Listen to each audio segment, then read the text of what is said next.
There's my clicker, there's my stuff. I just stepped on my shoelace, so I won't walk around or you'll see me fall. It's all good. Yeah, I definitely, yeah, thank you for believing in all this stuff on my profile. That was good. So yeah, I'm Jean-François, as Russell just mentioned. These days, I've gotten out of the business side, the IT side of things. I'm mostly doing instructional design and writing and directing at IBM.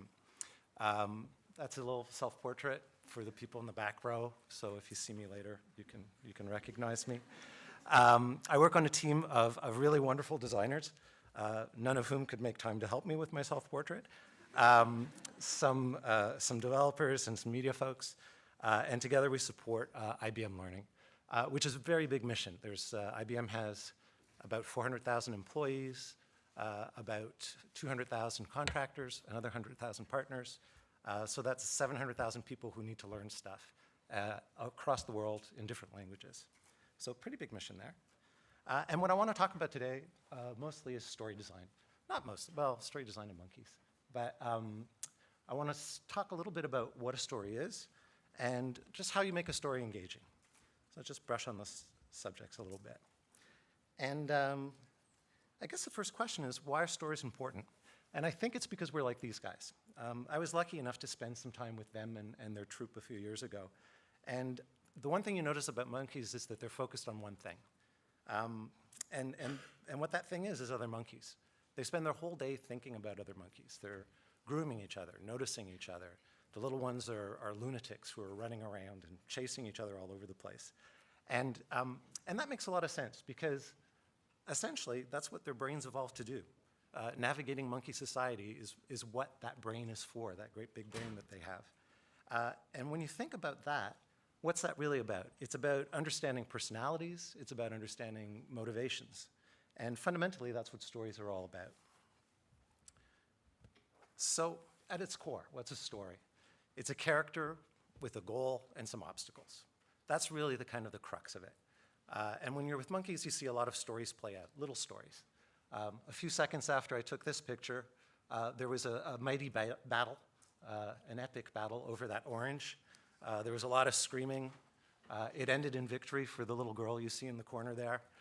Really exciting stuff, riveting, better than many movies that I've seen lately anyway. The other thing about a story is that it's got a beginning, a middle, and an end. It seems kind of obvious, but there's something very formulaic about a story that you need to be aware of. At the beginning, there's an inciting incident. Something happens that gets the action moving. In the case of this little story here, it was the little fella on the right noticing that he had a chance to attack the little fellow on the left. It has a middle. That's the action. You're seeing some of that there.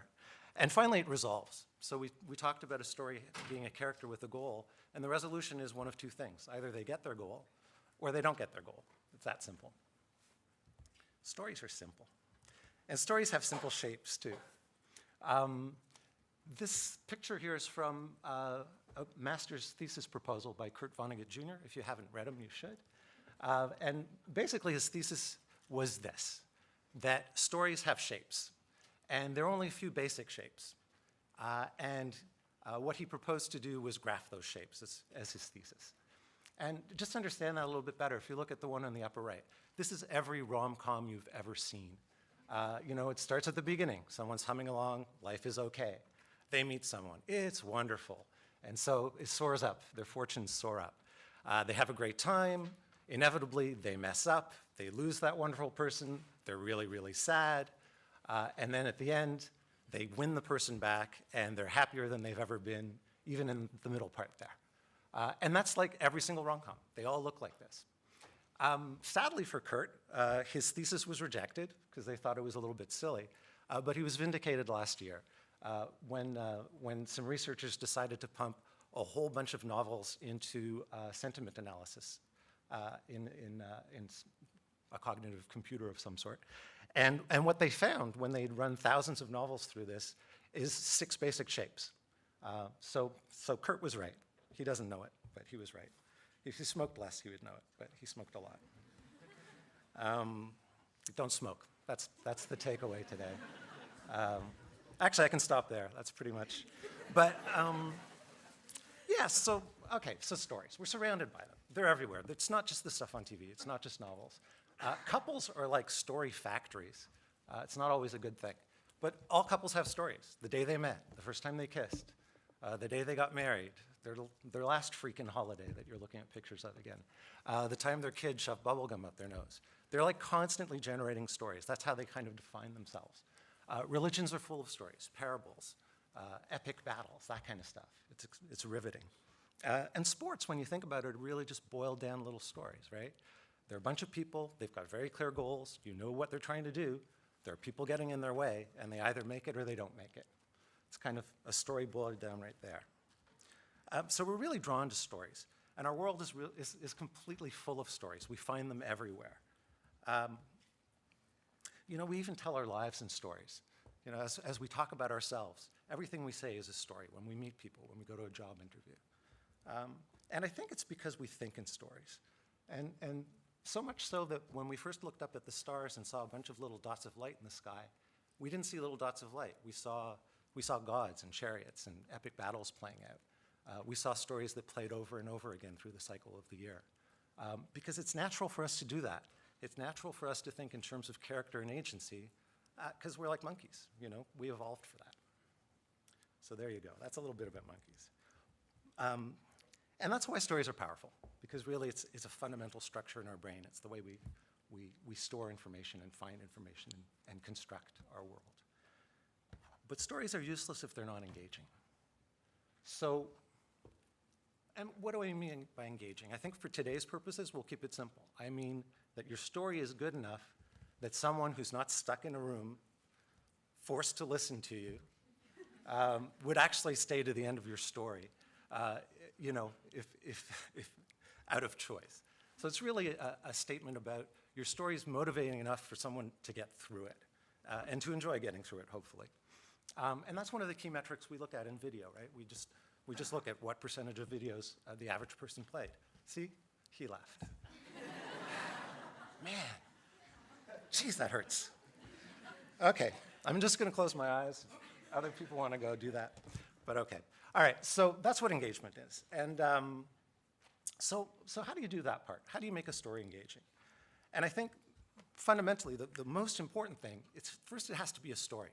It has to be that thing that your brain recognizes as story, which is character, obstacle, goal, beginning, middle, end, and the end is either getting the goal or not getting it, and some kind of classic shape, one of those forms that Kurt Vonnegut talked about. Stories have to have that, and I'm going to use some examples now from the media that we've done at IBM, but this applies to all stories. When you're talking about journey maps, that's a story. When you're trying to sell something, you're telling stories then. At the interviews that some of you will be doing tomorrow, you'll be telling the story of your career, the story of what you want to be. So all this stuff that I'm talking about applies to that. Certainly the basics, and then how do you make it engaging? So one key thing about engagement is just to keep it short. That doesn't mean you can't be writing War and Peace, but you need to respect your audience's time. And respecting your audience's time is often about just, merciless editing. You know, you just want to cut out every single thing that doesn't move your story forward, every adjective, every comma, you know, every word that doesn't move your story forward. You want to cut that out. And you don't want to show your audience everything. That's another way to help you cut. The audience isn't just this receptacle that you're pouring your story into. They're an active participant in the storytelling. Because at the end of the day, the story happens up here. It's the person who's watching or listening or reading who assembles the story for themselves and turns it into a story, turns it into that sort of fundamental brain structure. So you don't have to show them everything. They've got an imagination, they've got a brain, and it'll be more engaging actually if you don't show everything, and they have to think a little bit to connect the dots. And the more they have to do that, I think the more they lean in. And you know, that's why forms like mystery are so popular, right? You're always asking yourself, you're trying to figure out, you're trying to stay one step ahead of the detective. So I'm going to show you a little example here. 2 years ago, we were asked to make a video. And the goal of the video was to promote some learning materials around giving feedback in a timely manner. And our client wanted some funny, short little pieces, 30 seconds, a minute long, that kind of showed moments where funny little moments that had a learning point about giving feedback in a timely way. And what we realized as we were looking at the ideas in the scripts is that they were really small. We didn't actually need a video for this. So instead what we delivered was a bunch of these things. Give you a second to read it. Not a great joke, but it's cute. So the benefit of going that route was what? Rather than setting 47,000 people a big file that would take a minute to go through, they could capture it in a glance, share it easily, understand what the topic was, click through, and go to the learning materials. So that's what that was. The other thing I want you to notice about this one is I said a story has a beginning, a middle, and an end.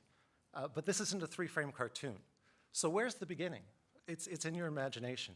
You know they jumped out of that plane. Where's the end? You know where that is too. It's on the ground. It's a happier ending for one of them than the other one.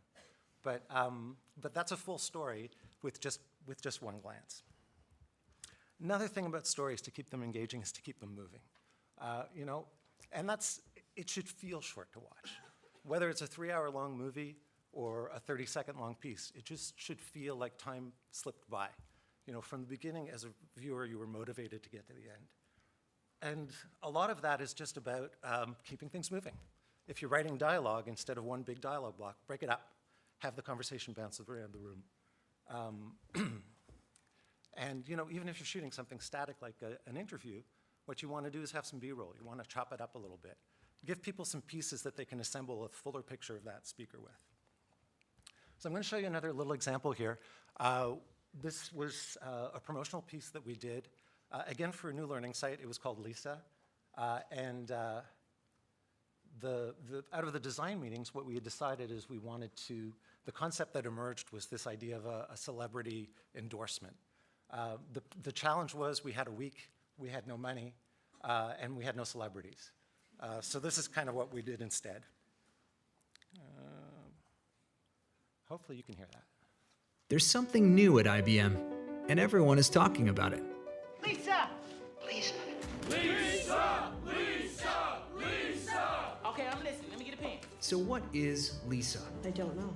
It's the Learning and Employee Enablement Skills Accelerators, designed to help learning professionals on their journeys. A trip, a journey? Evolving, learning, searching. Each accelerator is focused on one topic and made up of short modules. That's incredible. Magnificent. And as you complete modules, you earn points, letting you measure your success and earn chances to win prizes. Listen now, big chance for you. Win a whole lot of prizes. We're giving the prizes away. Any questions? Where's Lisa? Great question.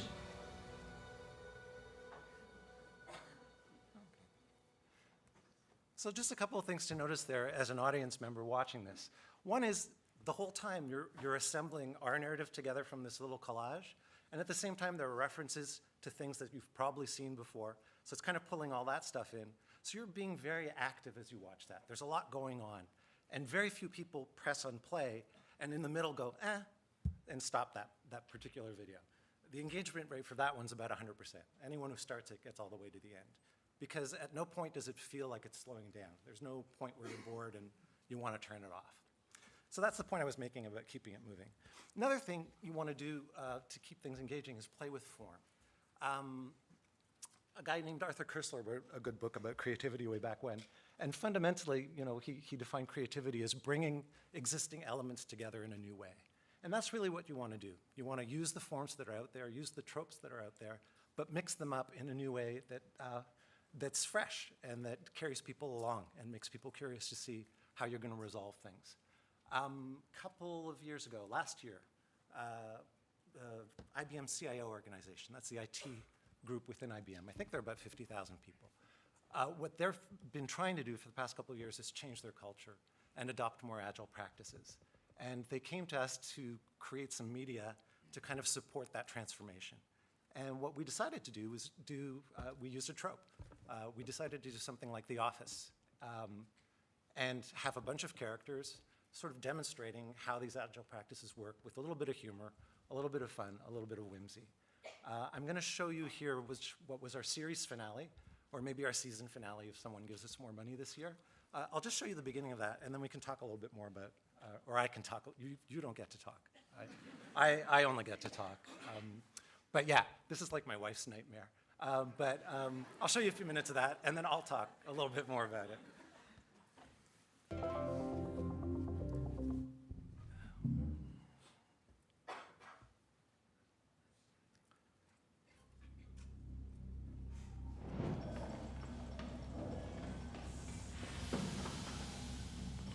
Captain, he went this way.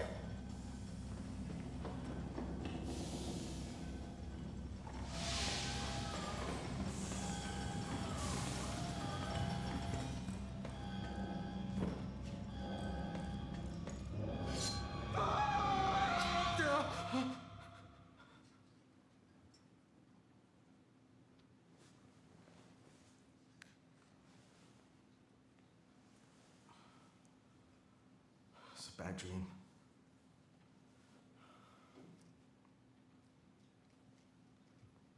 I always thought of myself as a red shirt. One of those guys on Star Trek that gets killed seconds after landing on a new planet. I guess that's why I'm always aware of everything that could go wrong. Which makes me a bit of an expert on managing risk. So we'll use GCM encryption and authentication and asymmetric keys, and we'll only store the ciphertext locally. Think that'll do it? Well, if we only show the last 4 digits in the interface, then the card data should still be secure, even if someone were to get physical access to a sous chef unit. Agile has completely changed the way we manage. And we'll stop there. So a few things to know. So we created this kind of thing. Most of the series looked like what you saw after the dream sequence in the bedroom. People in office, people reflecting on the stuff that they were doing. But let's think about that opening sequence for a second. So there was nothing new there. There's nothing innovative. You know, dream sequence, that happens in sitcoms all the time. Star Trek, pulled in a little bit of that. Instructional video, there are elements of that happening in here. And mock documentary, those are all there. But what we tried to do with each episode is swizzle those things around so that people would keep tuning in. Because no one was forced to watch our stuff. We just wanted them to come back over and over again. And you know, we did really well. We got something like 50,000 series hits last year on this thing. And the average engagement rate for these 5-minute videos was around 95%, which means that the average viewer watched 95% of it, which is pretty good. So a little bit about that. Okay, just gonna go through a couple more points before I let all you folks listen to the next person. The other thing is that it's important to keep the stakes high. And that doesn't mean that every situation has to be life and death. It's great if you can do that. But what's important is it has to matter to the characters. And you know, achieving the goal that they're shooting for has to matter to them. And with this character, Harold, you didn't see too much of him, but he was kind of our breakaway character because the stakes were always high for him. You know, he's got a lot of social anxiety, and just speaking to his team is a big achievement for him. So you're always rooting for that guy. He was always there. You always wanted him to get to the next thing or do what he needed to do to achieve what the team was trying to do. So there are a lot of ways to increase the stakes, but it always comes down to character motivation, caring about that character, and understanding how big a hurdle it is for them. Emotional truth. You want your characters to be authentic. Every act should be motivated. You know, and you want to inspire actual emotion in people who are watching it, right? Some empathy. And when I say every act should be motivated, what I mean is that everything a character does in your story has to make sense from the perspective of who they are. What often happens with media is people try and shove a whole bunch of messages into this vehicle you've created that don't fit. And then you're stuck with characters who are not authentic. And when that starts to happen, there are a few responses you can have. You know, the wrong one is to say, yeah, let's just have them say that anyway, because then people disengage.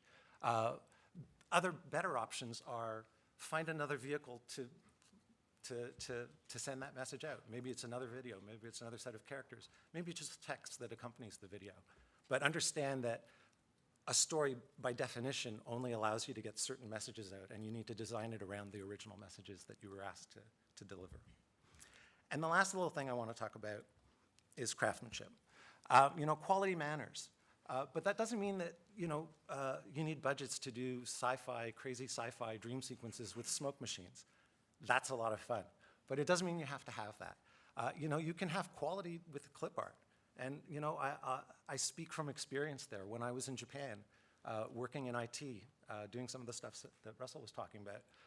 I wanted to tell some stories about one of our products, Connections, that people really connected with. And my only artistic skill was clip art. And so I told the best story I could with that. I told a story that went a little bit viral, and then I got to do this stuff because of that. So I think the real question when you're designing a story is, one is what am I trying to do with it? What are the goals? What are the messages? But the other thing is, what's the great thing I can do with the resources I've got? You know, if I got a big budget, a low budget, it shouldn't matter. You can still deliver quality. Because quality can look like anything. Hopefully, it can even kind of look like this. Yeah, that's pretty much it. So hope you guys got a little something out of this.